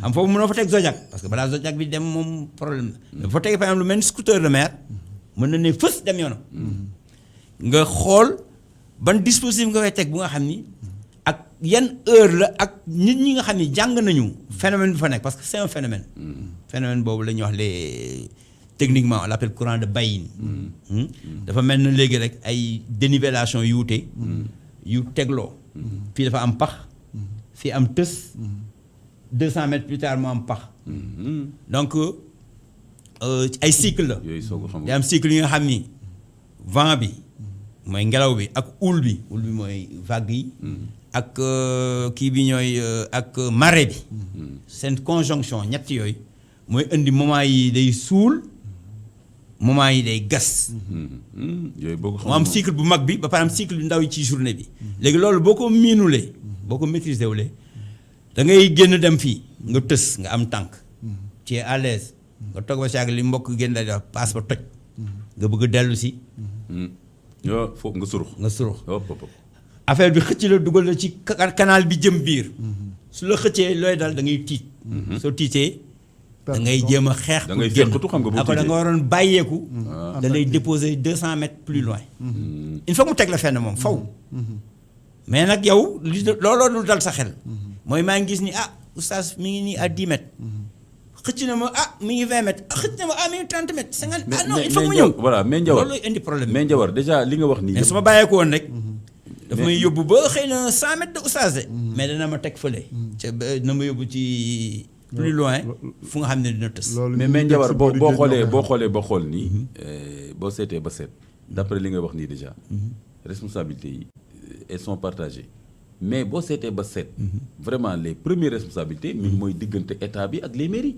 parce que dispositifs yooyu yëpp ngay wax ak éléments d'information yëpp ngay wax mais yooyu yëpp c'est pas les citoyens pris individuellement qui peuvent régler ça mais c'est vraiment des mesures prises par l'État ak les mairies dispositifs yi ñu war a mettre en place bu ko defee xoolal exemple bi ma la bëgg a jox mooy man lu ma dëgër bopp lu ma ñàkk xam su ma ñëwee ne joox bëgg a dugg ci benn plage fekk benn poste fii fekk benn waay buy informé fekk benn drapeau et cetera mais dina attirer sama attention donc moo tax ma ne première responsabilité mooy loolu il faut pas trop compter sur la responsabilité individuelle waaw mais xam nga ak responsabilité même des parents parce que parents yi quoi qu'on dise aussi voilà peut-être ñu ngi wax ak seen doom et cetera mais nga génn dem sa doom dem plage mënoo ci dara ñaareel ba su fa ñëwee nag fekk fa nag ay dispositifs loolu mën na ko dissuader ci yenn yi waaw mais tamit am na ñuy sax fekk dispositif te duñ ko kii parce que ñun li ñu saytu woon ci jamono mooy li ëpp ci lab yi mi ngi am ci ñi nga xam dañuy isolé wu wala ñi nga xam dañuy sangu fu ñu xamul waaw loolu mu ëpp ci lab mooy man ñëw naa Malika bon xëy na mun naa fay mais xaw ma ni Malika ute naag Bessèye xaw ma ni Malika ute naag Ngor sama mën fay laa jàpp ma am problème wala ma ñëw ne non comme fii dafa bëri nit te dama bëggul làqatu maa xam lu ma motiver dama bëgg nekk suñu groupe ñu kese ñu ne nañ demee fële bàyyi nit ñi fii foofu ñu dem mooy problème ba donc dañu war a dajale nit ñi ci ay place ba pare def fa dispositif bu dëgër d'accord loolu mooy solution bi waaw. donc et boobaa nag interdire place yu dangereuses yi trop ñu interdire ko carrément teg fa ay dispositifs ba pare comme ça nit ñi bañ fa mën a non fii plage moom yëpp dangereux dama ne ñu jéem a identifier parce que maa ngi fàttaliku 2008 à Mboro amoon na benn association bu fa nekkoon bu doon def vraiment liggéey bu mucc ay tudd ASEM def sensibilisation dem uti partenaire ba am ay moyens d'intervention ñu dem fa on avait réussi à l'époque ba convaincre président conseil départemental ba mu joxoon ko benn autorisation sur 300 mètres léegi ñoom ñu engagé seen responsabilité sur les 300 mètres ñu def fa benn été zéro noyade benn opération zéro noyade voilà te daan am ay noyade mais bi ñu ko waxee ñu ñëw bi ñu ko defee on a réussi à faire opération zéro noyade jeunesse ça montre bien que si on met les mesures lu mel noonu nag voilà justement moom la ñu war def te xëy na la bonne nouvelle bi ma lay wax par rapport à ça mooy que ONU actuellement nii jël na résolution parce que prévention de noyade dafa nekkul Sénégal kese de c'est un problème global oui. La noyade est devenue disons un phénomène de santé publique ah un fléau waaw damay ragal wax chiffres yi xam moo koy den di tiit mais chiffres yi xam nga c'est des ay kii globaux la quoi donc comme c'est des chiffres globaux ay moyens lay nekk mën na bañ correspondre exactement c'est comme pays, quoi. voilà parce que ñi mën nañu am plus ñi am moins et cetera mais li ñu tënk foofu ci résolution bi 26 avril bii la bii passé 2021 nee nañ léegi état bu nekk na ut un plan national de prévention des noyades état bu nekk na jéem a ut benn point focal prévention noyade état bu nekk na dugal ci njàngale bi tuuti prévention noyade voilà prévention jàngale fay prévention pour li ñuy wax apprendre à nager pour sauver des vies par exemple fédération sénégalaise de natation et de sauvetage am na benn projet mais malheureusement ñi koy financé du ñu sénégalais fondation Cherlen parce que ancienne championne la nekk Monaco princesse Monaco mooy financé fii pour ñu jël en charge xale yu xaw a diminué mooy booy yi nekk maison rugby un peu ñi ñu war a nan la ñuy waxee xaw nekk tuuti en décrochage scolaire. waaw ñu leen jàngal fii. waaw gratuitement. mais lu mel noonu j'invite entreprise yi j'invite l'État ak ces démembrements ñu def ci ay moyens ñu def ci ay moyens pour que ñu mën a tas jàngale fii parce que même France même problème la xam nga indi nañu beneen bu bees. aisance aquatique parce que dañu am ay problème ñoom it noyade yi bëre.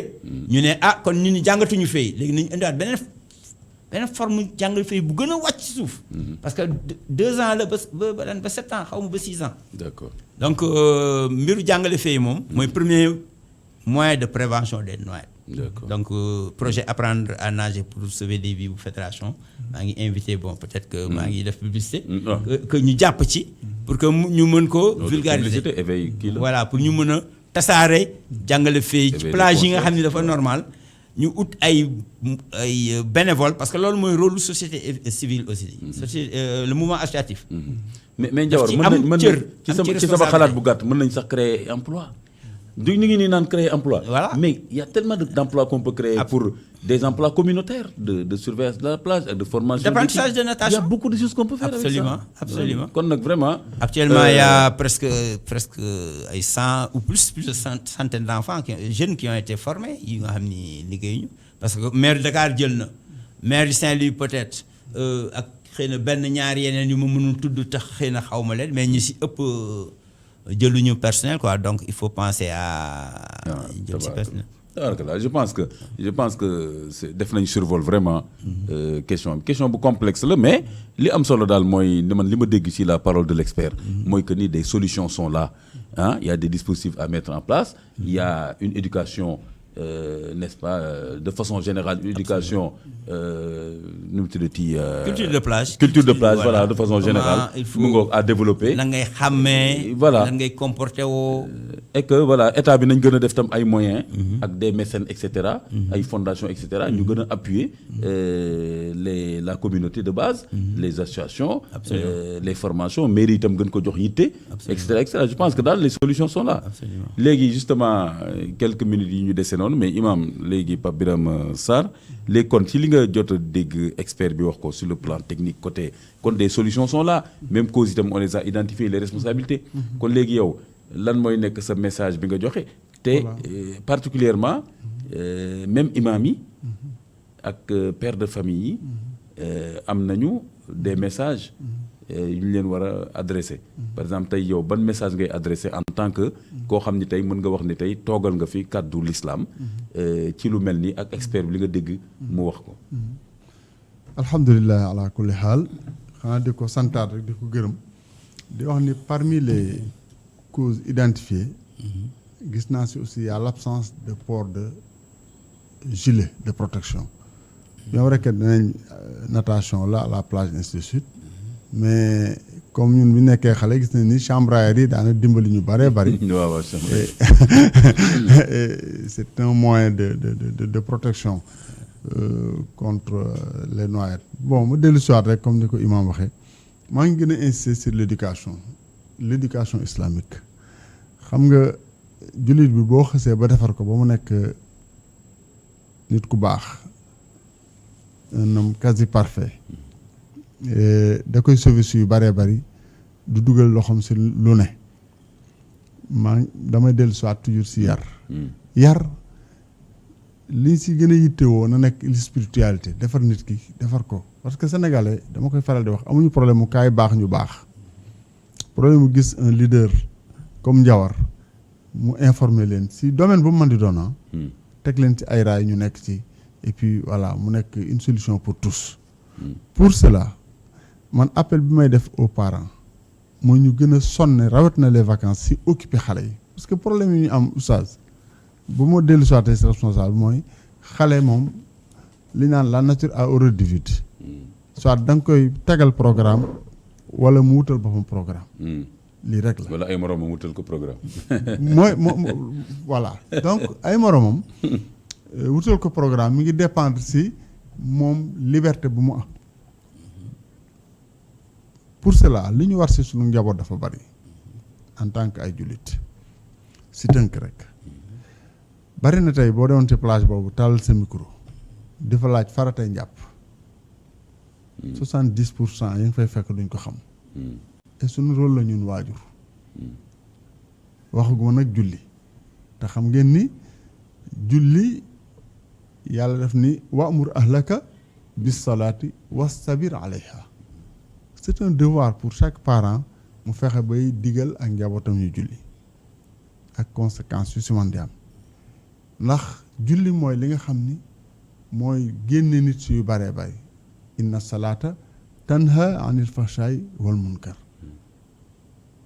bari na lu nit di dugg tey lu ñu naan acam sàggan gu mu càggane julli te nag nit loo bëgg mu nekk ëllëg champion da nga ko si entraîner même juste sur la gestion du temps beneen bi mooy ñu gën a insister si fexe ba xale bi di am ay borne ay limites ndax islam noonu la ñu mooñu ñun yàlla dafa teg ay hudud dafa teg ay borne à ne pas dépasser wa man yatahadda hududallah faqad zalama nafsa lii am lu bëree bëri boo xoolee sunu loxo ñun waajur ñu ngi si ndax dañoo am lu ñu waroon a def maanaam xale bi dañ koo xañ sunu borom xañ na ko tabarakallah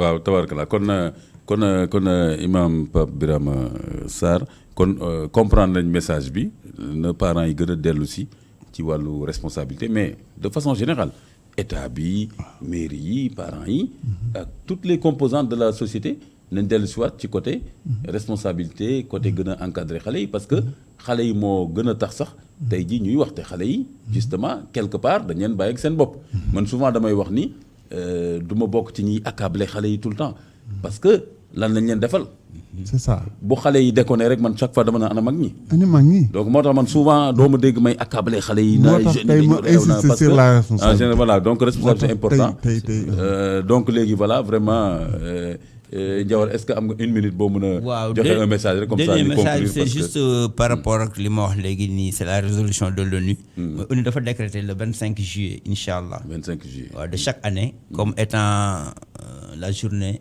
mondiale de prévention des noyades c'est une première nag mi ngi doog am c'est une première waaw mi ngi doog am bi mooy doon première édition et que Sénégal bi pas Sénégal nañ ko xumbal réew mi yëpp yëg ko non ak actualité bi inchallah daañu c'est déjà bien jokkoo ak autorités yi pour ñu xool naka la ñu defee cette synergie là vraiment pour que ñu def benn coalition nationale voilà parce que la coalition mondiale existe au niveau de l'ILS ILS mooy International Life Saving maintenant ñun en tant que fédération ñu ngi adhéré à l'ILS fédération internationale de sauvetage à travers confédération africaine léegi nag bu ñuy ñoom ñu ngi ñuy demander pour que chaque pays vraiment célébrer ko comme ni mu waree ba pare ñu xool naka la ñuy defee cette coalition pour delloo nawet ginnaaw daal incha allah à travers l'Afrique te ñëpp dañ leen ci war a jàppale imaam yi religieux yi parce que li ñu wax ci bakkanu doomu aadama ak sauver bakkan ni ko imaam waxee sànq sauver bakkan dafa mel ne da ngaa sauver ñëpp kon kay ONU bu wootee loolu islam daf koy fekk si ci loolu te léegi kon yéen seen programme boobu léegi man ce que je demande mooy que ni mais fi mu nekk nii il faut pas que ñu daanu ci piège def ko benn activité ce jour-là mais le Sénégal doit développer un plan national de prévention à la noyade plan national waaw tegu nga xam ni voilà pas benn bis boobu rek ñëpp ñëw xumbal après ñu dem suñu yoon waaw yàlla na yàlla def tawfiq kon tabarakallah kon vraiment dafa am loo doon bëgg a jeexal c'est-à-dire mënuñu woon wax noyade ba jeexal te bàyyi sunu doom yi day si géej gi migration clandestine kooku tamit donc ay milliers ñoo siy des loolu aussi mooy li may wax rek ci responsabilité globale bi ñu fexe ba yooyu mën a dakk parce que dëkk boo xam ne am na lépp yàlla daf ñoo defal lépp en tout cas voilà en tout cas daal ni ñu ko waxee daal li am solo mooy comme aaya bi nga wax ak xadis yu bëri dafa bari loo xam ni mën nañ koo def war koo def te defuñ ko sàggane ko waaw kon nag léegi nañ ci jóg nag parce que rawatina nag bu bakkan di rot nag moom foofu la càggante war a yem n'est-ce pas parce que càggante moom tant que mi ngi ne fii lay yaa jël sama sac teg ko fee mais nag bu demee ay bakkan di rot surtout nag jeunes yi mooy ñi dem ci géej gi ak ñi lapp fii yëpp ay jeunes yi ñooy espoir nation bi liggéey gi rey seen famille ak ci réew mi waaw liggéey gi rey daaw Covid bi reyu ko te ay milliards la ñu def si Covid bi man du ma ne sax lu géej gi rey maanaam ñi faatu ci géej gi rek parce que géej gi reyul kenn ñun ñoo dem rew waaw moom laa wax li voilà ñi faatu ci géej gi waaw parce que boo xoolee par exemple 700 et quelques milliards conditions yi tax nit ñi des ci géej gi loolu mooy problème 700 et quelques milliards yi ñu def si Covid bi bu ñu defoon le tiers pour l'emploi des jeunes def ko fañ ko war a def ak nañ ko war a defee et jaar fa aaya ba wax ñu jox ko ñi ko man y a pas de problème yii du am parce que risque yi ñu jël mais gis nañ lu gën a yomb loolu c'est vrai donc daal toujours ñu xoolaat situer les responsabilités fexe ba dëkk bi ñu xam ne kenn duñu ko changé ñun ñoo koy changé tabarkallah effectivement te d'ailleurs ma xoolal ni ma defee fi dama des plages meurtrières ma def point d'exclamation parce que mooy am na koo xam ne ci réseau social bi laa bindoon muy weranteeg man mais en fait loolu laa ko waxoon dafa wax ni géej yi ñu ngi lekk suñu njaboot ñaata sénégalais ñoo faatu ci nangam ma ne ko non géej gi lekkuñu suñu njaboot da nga war a waxtaanee la tax sunu njaboot di dem ci géej ga ba dafay faatu. c'est ça mais géej gi ñëwuñ nekk sunu njaboot cause yi waaw bu ko defee rek après ñu mujj coow finalement ñëpp mu ci d'accord ne problème bi loolu la mooy les conditions yi nga xam ni ñun ci sunu càggante ak li ngeen fi jot a wax yëpp mooy expliquer loolu mais géej la comme ni nga ko xamee nekk phénomène naturel boo xam ni day def li muy def ni ko yàlla bindee ñu xam ko sur le plan scientifique et tout kon nag nit ñi ñoom ñooy nekkee anam boo xam ni ñoom ñooy dem di faatu ci géej géej di lab ci tefes geeg yu mel noonu à part que des fois moom nekk accident yoo xam ni neexul contrôler mais yooyu ay benn la war a doon ci ñoo xam ne organisé wu nañu kon yàlla nañu yàlla defal tawfiq di leen remercier vraiment Ndiawar Diallo li nga indi am na solo lool ñaan yàlla dolli la tawfiq ba secteur d'activité bu am solo boobu ngeen am ci réussite bu baax a baax imam Pape Birama Sarr ñu ngi lay ñaanal tawfiq yow tamit xutba yi ñëw incha allah nga gën ci bàyyi xel ci wàllu bi ak te waxtaan yeneen collègues yeneen mbokk yi nga nekkal ci groupe WhatsApp yeeg yooyu ñu xam ne tamit lii question la boo xam ni ni ñuy waxtaanee ci affaire julli ci affaire woor ci affaire leneen nañ waxtaanee tam ci loo xam ni ay bakkan ñu ngi ciy rot te islam wax ne bu ngeen sowee ay bakkan dafa mel ne sowe ngeen adduna bi yëpp te balaa nit di julli dafay nekk ba pare wala balaa ngay julli dafay ngay dund noo kon bu xale bi dundul jarul nga naan julliwul tey dinaa ko dóor parce que nekku fi faatu na ba ñu ne xale bi faatu na ki tefes ga xam nga kooku doone tey tisbaar bu julliwul dinaa ko duma kon nag yàlla na yàlla def taw fi xam naa man pour une minute rek fi ma doon tëjee mooy ñun ñëpp ñu xoolaat suñu bopp parce que yàlla dafa waxoon daf ñoo joxal ay tëral fa immaa ya'tiyannakum minnii hudan faman ittabi'a hudaaya falaa yadillu wa laa yashqaa hudaaya boobu nag si la organisation bi nekk si la lépp nekk mooy topp alxuraan sunna waaye ñàkk koo def moo ñu indil yi wa man a'rada an dhikri fa inna lahu ma'ishatan danka bu ñu wanee ginnaaw alxuraan ak sunna rek coono yi moo ñu dundee donc il faut que ñu delluwaat si yaru démb mooy li jàngale saa salaam wa ma ataakum rasul fa xuzuhu wa ma nahakum anhu fantahu bàyyiwul dara mooy chevalier bi nga wax rek ñu jël l'islam dans toutes ses dimensions et en particulier la dimension de préservation de la vie la dimension de l'éducation de l'encadrement des jeunes et cetera donc loolu tam ay waxtaan yu am solo tabarakallah kon nag voilà ñi ngi doon seetaan yëpp seen émission mi ngi noonu kon des plages meurtrières cause et responsabilité ma recevoir oon l'expert El Hadj Ndiawar Diallo mu wax fi lu am solo ma recevoir imam Pape Birama Sarr mu wax fi lu am solo ci jàngale l'islam kon yal nañu yàlla defal tawfiq ba lii nga xam ni mooy noyade yi ak lab yi borom bi defal ñu tawfiq ñu organiser wu tëral li ñu war a tëral ba bu fekkee mënu fee jógit mu nekk loo xam ne lu néew a néew lay doon yal nañ ko yàlla defal kon koo xam ne émission bi rëcc na la mën nga ko seetaan suba à 11h donc vendredi matin à 11h wasalaamaaleykum wa rahmatullahi wa barakaatu.